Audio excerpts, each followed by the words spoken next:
Press conference में आप सभी लोगों को विस्तार से सारी जानकारी दी गई है, जिसमें कि जो हमारा अभी महापालिका का चुनाव है उसके प्रबंधन के बारे में माननीय इलेक्शन कमीशन इनके द्वारा जो सूचना आई थी उसका पालन करते हुए हम लोगों ने सूक्ष्म नियोजन किया हुआ है। निवडणूक या इलेक्शन के जो संपूर्ण प्लानिंग है, नियोजन है, इसको हमने 3-4 पार्ट में डिवाइड किया हुआ है। सबसे पहले जो पोलिंग स्टेशंस हैं उनकी संख्या 2013 पोलिंग स्टेशन निश्चित हुए हैं। इसमें से कई पोलिंग स्टेशन हमारे टेम्परेरी पोलिंग स्टेशन होंगे, तात्पुरता पोलिंग स्टेशन होंगे, जिनके लिए हम लोग स्ट्रक्चरल ऑडिट करके टेम्परेरी शेल्टर्स तैयार कर रहे हैं। भले ही ये पोलिंग स्टेशन टेम्परेरी हो, लेकिन जो एश्योर्ड मिनिमम फैसिलिटी है, जो बेसिक मिनिमम फैसिलिटी है, वो निश्चित रूप से हर पोलिंग स्टेशन पे होगी।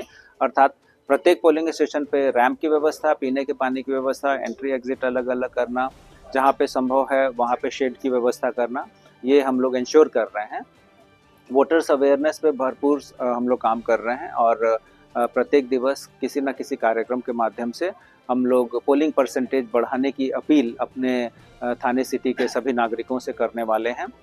इसमें हम लोग स्कूल और कॉलेज के स्टूडेंट्स उनको इन्वॉल्व कर रहे हैं, हमारे जो रेजिडेंट वेलफेयर एसोसिएशन के नागरिक हैं उनका इन्वॉल्वमेंट ये हम इंश्योर कर रहे हैं। इसके अलावा मीडिया और पॉलिटिकल पार्टीज इनको भी हमने अपील की है कि उनके माध्यम से भी नागरिकों को प्रोत्साहित और प्रेरित करने के लिए उपाय योजना किया जाए। इलेक्शन के पूरे मैनेजमेंट में लगभग 12,500 सिविल कर्मचारी और 5,500 पुलिस कर्मचारी अधिकारी इनकी नियुक्ति हम लोग कर रहे हैं। मतलब ये संख्या लगभग 22,000 की संख्या में अधिकारी कर्मचारी इस इलेक्शन में अपना रोल और रिस्पॉन्सिबिलिटी प्ले करेंगे। इन सभी अधिकारियों कर्मचारियों को सतत प्रशिक्षण दिया जा रहा है, जिसमें 27, 28, 29 तारीख को प्रशिक्षण सत्र आयोजित हैं, फिर 5, 6, 7 जनवरी को प्रशिक्षण सत्र आयोजित हैं। इसके अलावा जिस दिन हमारा इलेक्शन का मटेरियल डिस्ट्रीब्यूशन होगा उस दिन 3rd प्रशिक्षण भी इनके लिए आयोजित किया जा रहा है। आचार संहिता का भंग ना हो, इसके ऊपर प्रशासन की खूब बारीक निगाह है। किसी भी प्रकार की रैली, सभा या पोस्टर, बैनर, होर्डिंग लगाना, इसके लिए जो परमिशन की आवश्यकता है उसके लिए हमने MCMC सेल इस महापालिका मुख्यालय में शुरू किया है। जो इलेक्शन में खड़े होने वाले कैंडिडेट्स हैं उनको अपने फॉर्म के साथ अलग अलग तरह के प्रमाण पत्रों को सबमिट करना पड़ता है और ये प्रमाण पत्र उनको व्यवस्थित रूप से उपलब्ध हों, इसके लिए हमारे 9 प्रभाग में उसके अलावा थाना कॉरपोरेशन के मुख्यालय में हम लोगों ने एक खिड़की योजना की भी शुरुआत की है, जिससे कि जो बहुमूल्य समय है हमारे कैंडिडेट्स का वो वेस्ट ना हो। सर, बड़ी सोसाइटियाँ जो होती है उसके आसपास क्या पोलिंग बूथ लगाने वाले हैं 80 वर्ष के जो ऊपर है, क्या उनके वोटिंग का अधिकार उनके घर पे जाके करें? बड़ी सोसाइटियों के आसपास ही नहीं, हमारा प्रयत्न ये है कि नागरिकों को कम से कम डिस्टेंस पे प्रवास करके उनको पोलिंग स्टेशन उपलब्ध होना चाहिए। लोकसभा और विधानसभा में जैसे 80 वर्ष से ऊपर के सुपर सीनियर नागरिकों के लिए घर पे वोटिंग की व्यवस्था थी, इस इलेक्शन में अभी तक हमें इलेक्शन कमीशन की तरफ से वैसा कोई निर्देश प्राप्त नहीं हुआ। कल पहला दिन था जब हमने फॉर्म का वितरण शुरू किया था और कल एक दिन में लगभग 1080 के आसपास फॉर्म्स का वितरण हुआ है।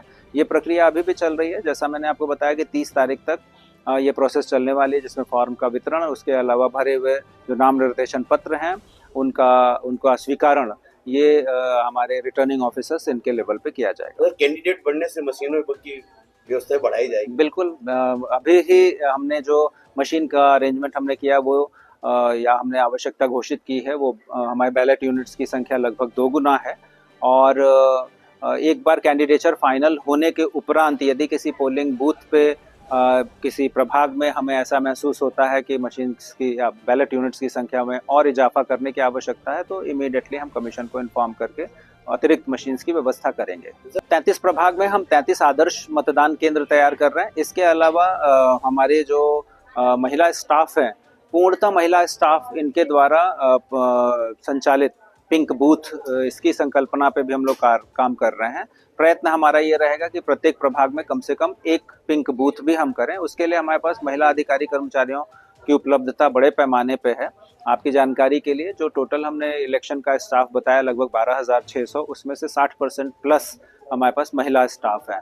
पिंक बूथ करने में हमें कोई अड़चन नहीं आएगी और इससे एक अलग माहौल बनेगा, महिला सशक्तिकरण का संदेश भी जाएगा और नागरिकों को के लिए भी एक फील गुड फैक्टर रहेगा। सर, अपना यूथ की संख्या अधिक है अपने देश में, क्या यूथ के लिए भी कुछ अलग किया गया है? यूथ पे तो बिल्कुल कोई भी चुनाव यूथ पे ही टिका हुआ है और आपको जैसी जानकारी 2017 में इसके पहले वोटिंग हुई थी महापालिका के लिए और अब 2026 में 15 जनवरी को वोटिंग होने जा रही है, तो लगभग 8 साढ़े 8 वर्ष की कालावधि बीत गई है। इस दौरान जो न्यूली रजिस्टर्ड वोटर्स हैं, यंग एडल्ट्स हैं, उनकी संख्या बहुत बड़ी है और इसलिए हम जो अपना प्रचार प्रसिद्धि या स्वीप एक्टिविटी कर रहे हैं वो यंग एडल्ट, यंग वोटर्स पे फोकस करके कर रहे हैं। तो हमारी कोशिश यही रहने वाली है कि थाने सिटी में जो हमारे यंग वोटर्स हैं वो मोटिवेट हों और हमारा जो यज्ञ है उसमें आहुति डालने के लिए।